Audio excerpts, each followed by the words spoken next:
On the quiet afternoon of February 9, 1989, Tiffany Sessions, a bright, ambitious 20-year-old economics student at the University of Florida, told her roommate she was heading out for a power walk.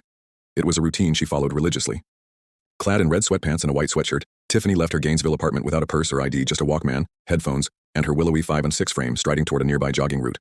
She never returned. The Gainesville Police Department responded quickly. Flyers were distributed, search dogs deployed, helicopters hovered over brush-lined trails, but not a single trace of Tiffany was found. No sign of a struggle, no abandoned belongings. It was as though she had vanished into thin air. What began as a missing person case quickly morphed into one of Florida's largest manhunts. Tiffany's family, including her father Patrick Sessions, a former executive with Arvida Corporation, poured resources into the search. They hired private investigators, launched a media campaign, and lobbied lawmakers to push missing persons legislation. But despite the attention, the leads were sparse. Rumors of sightings filtered in from across the country. None panned out. Over the years, dozens of persons of interest came and went. The investigation stalled. Gainesville, already rattled by the serial killings committed by Danny Rolling in 1990, clung to the memory of Tiffany as the other case that never closed.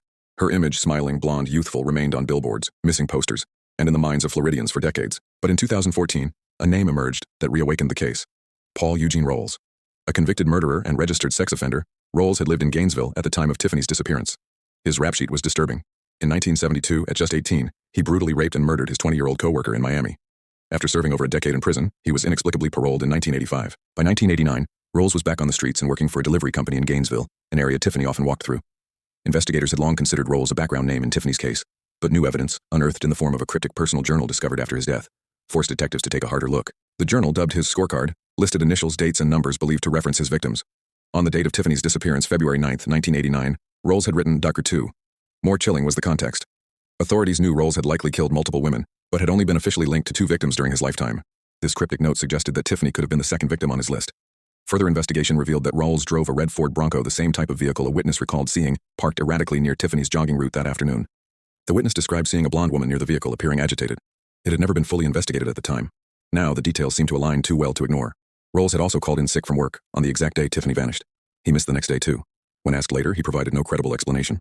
The circumstantial evidence began to mount. Still, without a body or physical evidence linking him definitively to Tiffany, prosecutors couldn't charge him. Paul Rolls died of natural causes in prison in 2013, a year before this new evidence came to light. He was serving time for a separate kidnapping and rape of a teenager in 1994. During his final years, he remained mostly silent, offering no confessions, no remorse, just the chilling echo of unanswered questions. To this day, Tiffany Sessions' body has never been found. Her family has never held a funeral. Her disappearance remains officially unsolved, though authorities have publicly named Rolls as the prime and only suspect. Tiffany's mother, Hillary Sessions, has never stopped searching for closure. "I just want to bring her home," she once said. That's all that matters now.